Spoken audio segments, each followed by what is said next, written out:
Buenas tardes, yo les voy a hablar acerca del derecho de las sucesiones, lo que es el testamento, tipo de testamento, heredar y también las capacidades para testar y para heredar, entre otras. El testamento puede ser ordinario o especial. El ordinario puede ser público abierto, público cerrado y hológrafo. El especial puede ser privado, militar, marítimo y que haya sido hecho en un país extranjero. Hay muchas disposiciones y muchas reglas.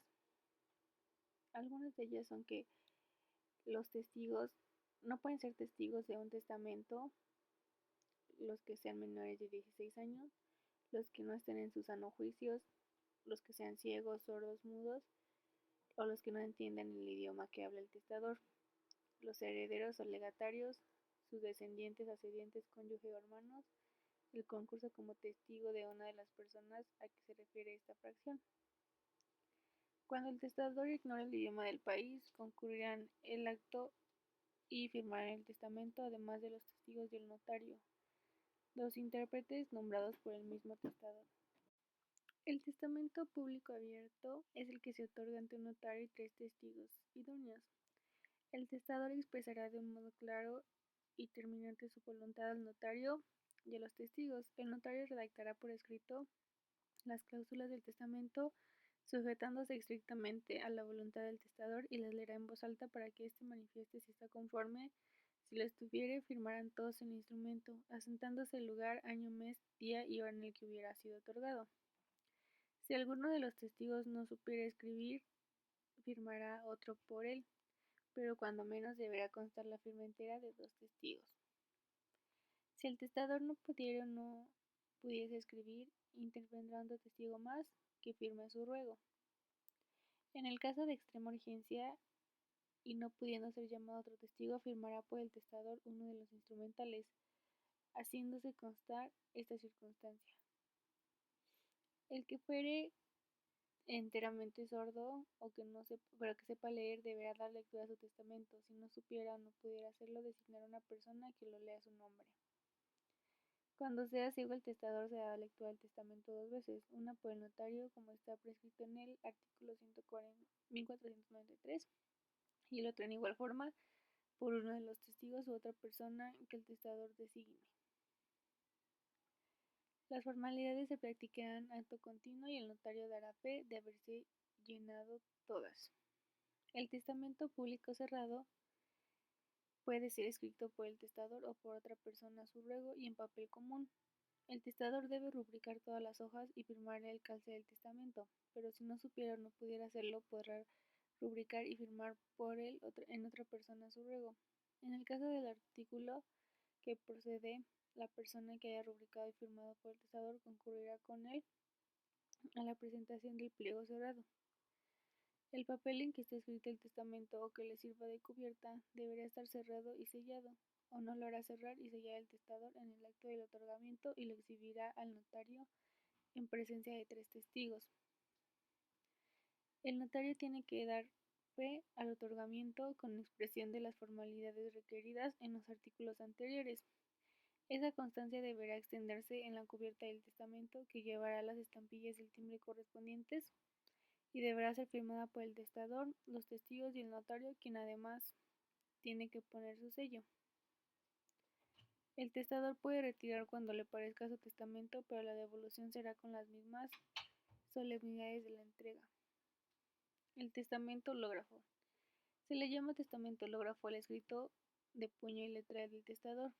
Este testamento solo podrá ser otorgado por las personas mayores de edad y para que sea válido deberá estar totalmente escrito por el testador y firmado por él, con expresión del día, mes y año en que se otorga. Si tuviere palabras tachadas, enmendadas o entre renglones, las salvará el testador bajo su firma. El testador hará por duplicado su testamento hológrafo e imprimirá en cada ejemplar su huella digital, el original, dentro de un sobre cerrado y lacrado. Será depositado en la sección correspondiente del registro público y el duplicado también cerrado en un sobre lacrado y con la nota en la cubierta de que se hablará después será envuelto el testador. Cuando el testador estuviera imposibilitado para hacer personalmente la entrega de su testamento en las oficinas del registro público, el encargado de ellos deberá concurrir al lugar donde aquel se encontrare para cumplir las formalidades del depósito. Los supuestos del derecho hereditario son todas aquellas hipótesis normativas de cuya realización dependerá que se produzcan las consecuencias que regula el citado ordenamiento y que pueden consistir en la creación, transmisión, modificación o extensión de derechos, obligaciones, sanciones o situaciones jurídicas concretas. Dado el programa se considera el más adecuado tanto el punto de vista de la teoría general como una lógica jurídica y de la pedagogía. En la enumeración que antecede no se comprende todos los supuestos comunes de las testamentarias o intestados, pues además de la muerte del autor de la herencia o de las consecuencias jurídicas relativas a la apertura de la aceptación, adquisición y renuncia de la herencia deben mencionarse el reconocimiento o declaración de herederos, la capacidad para heredar que se estudia en otro lugar o la capacidad para este efecto. En cuanto a los supuestos propios de los testamentarios, el autor mencionado comprende los siguientes: capacidad para testar y recibir por testamento, limitaciones impuestas a la libertad de testar, el testamento y sus formas, contenido del testamento, institución del heredero, constitución del heredero, legados y la revocación.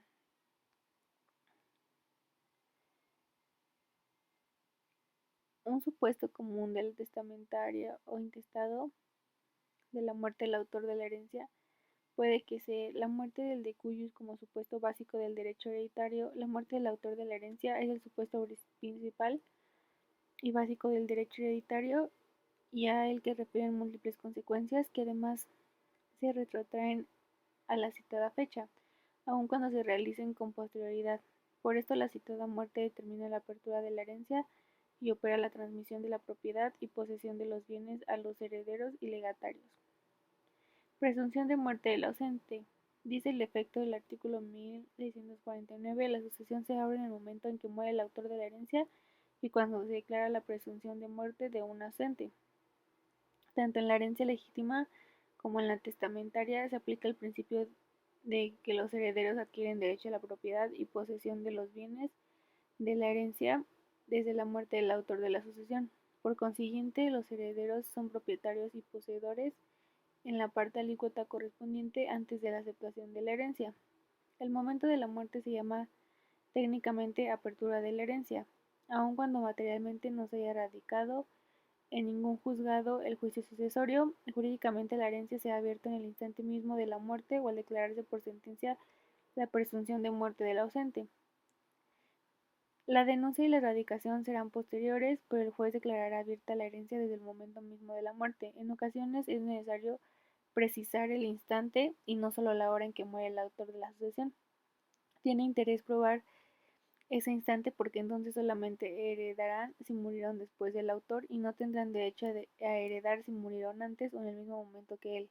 En los casos en que parezcan varias personas en un accidente, la ley presume que todos murieron en el mismo momento, salvo prueba en contrario. La apertura de la herencia tiene entonces en este caso el efecto primordial de originar la caducidad del heredero hereditario para aquellas personas que hubieran fallecido antes o en el momento mismo de la muerte del autor.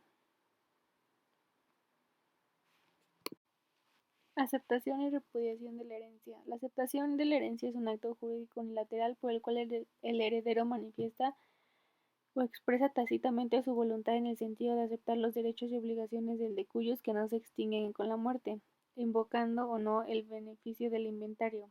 El principio en nuestro derecho es el que la aceptación o repudiación deben ser libres, puras, ciertas, totales y con carácter retroactivo.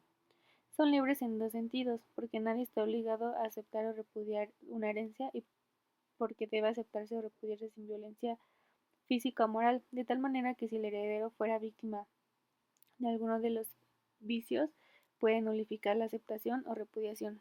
Nuestro código determina que la repudiación y la aceptación son irrevocables, excepto cuando haya mediado dolo o violencia. La aceptación y la repudiación, una vez hechas, son irrevocables y no pueden ser impugnadas sino en los casos de dolo o violencia, igual propuesto encontrados en el derecho y en el código.